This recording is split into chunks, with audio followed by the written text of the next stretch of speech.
ನಮಸ್ಕಾರ ಸ್ನೇಹಿತರೆ, ನಮ್ಮ ಅರ್ಜುನ ಎಂಟರ್ಪ್ರೈಸಸ್ ಇಂಪೋ ಯೂಟ್ಯೂಬ್ ಚಾನಲ್ಗೆ ತಮ್ಮೆಲ್ಲರಿಗೂ ಸ್ವಾಗತ. ಸ್ನೇಹಿತರೆ, ಇವತ್ತಿನ ವಿಷಯ ಶಿವಮೊಗ್ಗ ಜನತೆಗೆ ಯೂಸ್ಫುಲ್ ವಿಡಿಯೋ. ಬೇರೆ ಡಿಸ್ಟಿಕ್ ಅವರಿದ್ದರೆ ಬೇಕಿದ್ರೆ ಸ್ಕಿಪ್ ಮಾಡ್ಬೋದು, ಇಲ್ಲ ಅಂದರೆ ಶಿವಮೊಗ್ಗದಲ್ಲಿ ಯಾರಾದರೂ ನಿಮ್ಮ ಸ್ನೇಹಿತರಿದ್ದರೆ ಅವರಿಗೆ ವಿಡಿಯೋನ ಪೂರ್ತಿ ನೋಡಿ ಸೆಂಡ್ ಮಾಡಿ, ಯೂಸ್ ಆದರೂ ಆಗ್ಬೋದು. ಸ್ನೇಹಿತರೆ, ಶಿವಮೊಗ್ಗ ಜಿಲ್ಲೆಯ ಕುಶಲಕರ್ಮಿಗಳಿಗೆ ಒಂದು ಮುಖ್ಯವಾದ ಸರ್ಕಾರಿ ಯೋಜನೆಯ ಮಾಹಿತಿ ಈ ವಿಡಿಯೋದಲ್ಲಿದೆ. ನೀವೇನಾದರೂ ಹೊಲಿಗೆ ಅಂದರೆ ಟೈಲರಿಂಗು ಅಥವಾ ಕಾರ್ಪೆಂಟ್ರ್ ವರ್ಕು ಹಾಗೆ ಗಾರೆ ಕೆಲಸ ಮಾಡೋರಾಗಿದ್ದರೆ ನಿಮ್ಮ ಕೆಲಸಕ್ಕೆ ಅಗತ್ಯವಿರುವ ಸುಧಾರಿತ ಉಪಕರಣ ನೀಡುವ ಯೋಜನೆ ಬಗ್ಗೆ ಮಾತಾಡೋಕ್ಕೆ ಈ ವಿಡಿಯೋ ಮಾಡ್ತಾ ಇದ್ದೀನಿ. ಶಿವಮೊಗ್ಗ ಜಿಲ್ಲಾ ವಲಯ ಯೋಜನೆಯಡಿ ಗ್ರಾಮೀಣ ವೃತ್ತಿಪರ ಕುಶಲ ಕಾರ್ಮಿಕರಿಗೆ ಉಚಿತವಾಗಿ ಸುಧಾರಿತ ಸಲಕರಣೆ ಪೂರೈಕೆ ಮಾಡುವ ಯೋಜನೆ ಇದಾಗಿದೆ. ಈ ಯೋಜನೆ ಅಡಿಯಲ್ಲಿ ಮುಖ್ಯವಾಗಿ ಹೊಲಿಗೆ ಕೆಲಸ ಅಥವಾ ಬಡಗಿ ಕೆಲಸ ಮಾಡೋರು ಹಾಗೆ ಗಾರೆ ಕೆಲಸ ಮಾಡೋರಿಗೆ ಅರ್ಜಿ ಸಲ್ಲಿಸೋಕ್ಕೆ ಅವಕಾಶ ಇದೆ. ಸೊ ಅರ್ಹ ಅರ್ಜಿದಾರರಿದ್ದರೆ ನೀವು ಹೊಲಿಗೆ ಕೆಲಸಕ್ಕೆ ಅರ್ಜಿ ಸಲ್ಲಿಸಿದರೆ ಹೊಲಿಗೆ ಯಂತ್ರ ಸಿಗುವ ಚಾನ್ಸಸ್ ಇದ್ದರೆ, ಹಾಗೆ ನೀವೆಲ್ಲಾದರೂ ಕಾರ್ಪೆಂಟ್ರ್ ಕೆಲಸ ಮಾಡ್ತಾಯಿದ್ರೆ ಕಾರ್ಪೆಂಟ್ರ್ ಕೆಲಸಕ್ಕೆ ಬೇಕಾಗೋ ಕೆಲವೊಂದು ಕಿಟ್ ಸಿಗುವ ಚಾನ್ಸಸ್ ಇದೆ. ಹಾಗೆ ಗಾರೆ ಕೆಲಸದವರಿಗೂ ಸಹ ಅವ್ರಿಗೆ ಉಪಯೋಗ ಆಗುವಂಥ ಕಿಟ್ ಸಿಗೋ ಚಾನ್ಸಸ್ಸು ಇದೆ. ಅದರಿಂದ ಇದಕ್ಕೇನು ಅಪ್ಲಿಕೇಶನ್ ಫೀಸು ಇರೋಲ್ಲ. ಸೊ ಅಪ್ಲೈ ಮಾಡೋರು ಬರುತ್ತಾ ಬಿಡುತ್ತಾ ಸೆಕೆಂಡ್ರಿ, ಅಪ್ಲೈ ಮಾಡೋಕ್ಕೆ ಅಪ್ಲಿಕೇಶನ್ ಫೀಸು ಇಲ್ಲ. ಸೊ ಅಪ್ಲೈ ಮಾಡ್ಬೋದು. ಸರಿ, ಈಗ ನೀವೇ ಆನ್ಲೈನಲ್ಲಿ ಬೇಕಾದರೂ ಅಪ್ಲಿಕೇಶನ್ ಹಾಕೊಬೋದು. ಹೇಗೆ ಅಂತ ನೋಡೋಣ. ಮೊದಲಿಗೆ ಶಿವಮೊಗ್ಗ ಡಿಸ್ಟಿಕ್ ಅಫಿಷಿಯಲ್ ವೆಬ್ಸೈಟ್ಗೆ ಲಾಗಿನ್ ಆಗಬೇಕಾಗತ್ತೆ. ಇಲ್ಲಿ ನಿಮಗೆ ಹೋಮ್ ಪೇಜಲ್ಲಿ ಸ್ವಲ್ಪ ಕೆಳಗೆ ಸ್ಕ್ರೋಲ್ ಮಾಡಿದರೆ ಪ್ರಕಟಣೆಗಳು ಅಂತ ಇದೆ ನೋಡಿ. ಇಲ್ಲಿ ನಿಮಗೆ ತೋಟಗಾರಿಕೆ ಇಲಾಖೆದು ಜೇನು ಸಾಕಾಣಿಕೆ ಹಾಗೆ ಮೀನುಗಾರಿಕೆ ಇಲಾಖೆಯಿಂದ ಮೀನು ಮರಿ ಸಾಕಾಣಿಕೆಗೆ ಸಹಾಯಧನ, ಇದ್ರ ಬಗ್ಗೆ 2 ಪ್ರಕಟಣೆ ಇದೆ. ಇದ್ರ ಬಗ್ಗೆ ಆಲ್ರೆಡಿ ನಾನು ವಿಡಿಯೋನೂ ಮಾಡಿದ್ದೀನಿ, ಬೇಕಾದರೆ ನಮ್ಮದೇ ಚಾನಲಲ್ಲಿ ಇದೆ, ಚೆಕ್ ಮಾಡ್ಕೊಬೋದು. 2 ಬೇರೆ ಬೇರೆ ವಿಡಿಯೋ ಇದೆ. ಈಗ ಈ 3ನೇ ಪ್ರಕಟಣೆ ಬಗ್ಗೆ ನೋಡೋದಾದರೆ ನಾವು ಮಾತಾಡ್ತಾ ಇರೋ ವಿಷಯ ಇದೇ ವಿಷಯ. ಅಂದರೆ ಇಲ್ಲಿ ಜಿಲ್ಲಾ ಪಂಚಾಯತ್ ಶಿವಮೊಗ್ಗ 2026-27ನೇ ಸಾಲಿನ ಫಲಾನುಭವಿ ಆಧಾರಿತ ಯೋಜನೆಗಳಿಗೆ ಆನ್ಲೈನ್ ಮೂಲಕ ಅರ್ಜಿ ಆಹ್ವಾನಿಸಲಾಗಿದೆ ಅಂತ ಇದೆ ನೋಡಿ. ಇಲ್ಲಿ ಇದ್ರ ಕೆಳಗಡೆ ಅರ್ಜಿ ಸಲ್ಲಿಸಲು ಇಲ್ಲಿ ಕ್ಲಿಕ್ ಮಾಡಿ ಅಂತ ಆಪ್ಷನ್ ಇದೆಯಲ್ಲ, ಇದ್ರ ಮೇಲೆ ಕ್ಲಿಕ್ ಮಾಡಿದರೆ ನಿಮ್ಗೆ ಇನ್ನೊಂದು ಪೇಜ್ ಓಪನ್ ಆಗುತ್ತೆ. ಈಗ ಈ ಪೇಜಲ್ಲಿ ನಿಮಗೆ ಅಪ್ಲಿಕೇಶನ್ ಎಂಟ್ರಿ ಮಾಡೋದಕ್ಕೂ ಮುಂಚೆ ಈ ಅಪ್ಲಿಕೇಶನ್ ಹಾಕೋಕ್ಕೆ ಏನೆಲ್ಲ ಡಾಕ್ಯುಮೆಂಟ್ಸ್ ಬೇಕು ಅಂತ ಡೀಟೇಲಾಗಿ ಕೊಟ್ಟಿದ್ದಾರೆ. ಮೇಯ್ನಾಗಿ ಈ ಡಾಕ್ಯುಮೆಂಟ್ಸ್ ಏನೇನು ಬೇಕು ಅಂತ ಚೆಕ್ ಮಾಡೋದಾದರೆ ಪಾಸ್ಪೋರ್ಟ್ ಸೈಜ್ ಫೋಟೋ ಒಂದು ಬೇಕು, ಹಾಗೆ ಕ್ಯಾಸ್ಟ್ ಸರ್ಟಿಫಿಕೇಟ್ ಬೇಕು.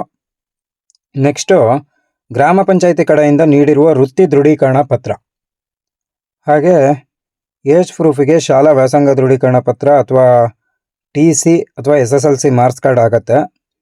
ನೆಕ್ಸ್ಟು ನೀವು ಡಿಸಬಿಲಿಟಿ ಹೊಂದಿದರೆ ಅದ್ರದ್ದು ಸರ್ಟಿಫಿಕೇಟು, ಹಾಗೆ ಮಾಜಿ ಸೈನಿಕರಾಗಿದ್ದರೆ ಅದ್ರ ಪ್ರಮಾಣ ಪತ್ರ, ಹಾಗೆ ಒಂದು ಆಧಾರ್ ಕಾರ್ಡು. ಇಷ್ಟು ಡಾಕ್ಯುಮೆಂಟ್ ಇದ್ದರೆ ಸಾಕು. ಆಧಾರ್ ಕಾರ್ಡ್ ಅಂದರೆ ಗುರುತಿನ ಚೀಟಿ ಅಂತ ಇದೆ, ಅದರಲ್ಲಿ ನೀವು DL ಆದರೂ ಕೊಡ್ಬೋದು, ಆಧಾರ್ ಕಾರ್ಡ್ ಆದರೂ ಕೊಡ್ಬೋದು, ಹಾಗೆ ವೋಟರ್ ID ಆದರೂ ಓಕೆ. ಹಾಗೆ ಈಗ ಕೆಳಗೆ ಸ್ಕ್ರೋಲ್ ಮಾಡಿದರೆ ನಿಮಗೆ ಅಪ್ಲಿಕೇಶನ್ ಎಂಟ್ರಿ ಮಾಡೋದಕ್ಕೆ ಆಪ್ಷನ್ ಬರುತ್ತೆ. ಇಲ್ಲಿ ಫಸ್ಟು ಅರ್ಜಿ ಸಲ್ಲಿಸ್ತಿರುವವರ ಜಿಲ್ಲೆಯ ಹೆಸರು, ಅಂದರೆ ಶಿವಮೊಗ್ಗ ಈಗ ಸದ್ಯಕ್ಕೆ ಆ ಡಿಸ್ಟಿಕ್ಕಿಗೆ ಮಾತ್ರ ಇರೋದು. ಸೊ ನೆಕ್ಸ್ಟು ನಿಮ್ಮ ತಾಲೂಕು ಹೆಸರು ಕೇಳುತ್ತೆ, ಹಾಗೆ ಇಲಾಖೆ ಹೆಸರು ಆಟೋಮೆಟಿಕ್ ಅಲ್ಲೇ ಇರುತ್ತೆ. ನೆಕ್ಸ್ಟು ಯೋಜನೆಯ ಹೆಸರಲ್ಲಿ ಇಲ್ಲಿ 2 ಆಪ್ಷನ್ ಇದೆ. ಮೊದಲನೇದು ಈಗ 2026-27ನೇ ಸಾಲಿನಲ್ಲಿ ಜಿಲ್ಲಾ ವಲಯ ಕಾರ್ಯಕ್ರಮದ ವೃತ್ತಿಪರ ಕುಶಲ ಕಾರ್ಮಿಕರಿಗೆ ಸುಧಾರಿತ ಸಲಕರಣೆ ಪೂರೈಕೆ ಮಾಡುವ ಯೋಜನೆ ಹೊಂದಿದೆ. ಇನ್ನೊಂದು ಯೋಜನೆ ಬಂದು ಈ ಸಣ್ಣ ಕೈಗಾರಿಕೆಗಳಿಗೆ ಬಡ್ಡಿ ಸಹಾಯಧನ ನೀಡುವ ಬಗ್ಗೆ ಯೋಜನೆ ಇದೆ. ಈಗ ಪ್ರೆಸೆಂಟು ನಾವು ಕುಶಲ ಕಾರ್ಮಿಕರಿಗೆ ಸುಧಾರಿತ ಸಲಕರಣೆ ಪೂರೈಕೆ ಮಾಡುವ ಯೋಜನೆ ಬಗ್ಗೆ ಮಾತಾಡೋದಾದರೆ ಅದ್ರ ಮೇಲೆ ಕ್ಲಿಕ್ ಮಾಡಿ ನೆಕ್ಸ್ಟು ಅರ್ಜಿದಾರರ ಹೆಸರು ಕೇಳುತ್ತೆ. ಆ್ಯಸ್ ಪರ್ ಆಧಾರು ಏನು ಹೆಸರಿದೆಯೋ ಅದನ್ನು ಎಂಟ್ರಿ ಮಾಡಬೇಕು. ನೆಕ್ಸ್ಟು ಅರ್ಜಿದಾರರ ತಂದೆ ಹೆಸರು ಅಥವಾ ಗಂಡನ ಹೆಸರು ಹಾಕಬೇಕು. ನೆಕ್ಸ್ಟು ಡೇಟ್ ಆಫ್ ಬರ್ತ್ ಹಾಕಬೇಕು. ನೆಕ್ಸ್ಟು ಜೆಂಡರು, ಆಮೇಲೆ ಯಾವ ಕ್ಯಾಟಗರಿಗೆ ಸೇರ್ತೀರಾ ಅನ್ನೋದೆಲ್ಲ ಕೇಳುತ್ತೆ. ಹಾಗೆ ಅಲ್ಲೊಂದು 3 ಆಪ್ಷನ್ ಇದೆ, ಅದ್ರ ಮೇಲೆ ಚೆಕ್ ಮಾಡಿಕೊಂಡು ಎಸ್ ಆರ್ ನೋ ಡೀಟೇಲಾಗಿ ಕೊಟ್ಟರೆ ನೆಕ್ಸ್ಟ್ ನಿಮಗೆ ಪಡೆಯಲು ಇಚ್ಛಿಸುವ ಸುಧಾರಿತ ಉಪಕರಣದ ವಿವರ ಅಂತ ಕೇಳುತ್ತೆ. ಇಲ್ಲಿ ನಿಮಗೆ 3 ಆಪ್ಷನ್ ಬರುತ್ತೆ, ಹೊಲಿಗೆ, ಹಾಗೆ ಬಡಗಿ ಮತ್ತು ಗಾರೆ ಕೆಲಸ. ಈ ಥರ 3 ಆಪ್ಷನ್ ಇದೆ, ಅದರಲ್ಲಿ ನೀವು ಯಾವುದಾದ್ರೂ ಒಂದು ಕೊಡ್ಕೊಬೋದು. ಈಗ ಪ್ರೆಸೆಂಟು ಹೊಲಿಗೆ ಅಂತ ಅಂದ್ಕೊಂಡ್ರೆ ಅಲ್ಲಿ ಕೆಳಗಡೆ ಪ್ರಸ್ತುತ ತೊಡಗಿಸಿಕೊಂಡಿರುವ ವೃತ್ತಿಯ ಹೆಸರು ಅಂತ ಕೇಳುತ್ತೆ, ಅಲ್ಲಿ ಟೈಲರಿಂಗ್ ಅಂತ ಕೊಡಿ. ಹಾಗೆ ಇದು ನಿಮ್ಮದು ವಂಶ ಪಾರಂಪರಿಕನ ಅಂತ ಕೇಳುತ್ತೆ, ಅದು ಎಸ್ ಆರ್ ನೋ ಕೊಡ್ಕೊಬೋದು. ನೆಕ್ಸ್ಟು ಎಷ್ಟು ವರ್ಷದಿಂದ ಈ ಕೆಲಸ ಮಾಡ್ತಾಯಿದ್ದೀರಾ ಅಂತ ಕೇಳುತ್ತೆ, ಅದನ್ನೆಲ್ಲ ಹಾಕಿದ್ರ ಮೇಲೆ ನೆಕ್ಸ್ಟು ಅಡ್ರೆಸ್ ಡೀಟೇಲ್ಸ್ ಕೇಳುತ್ತೆ.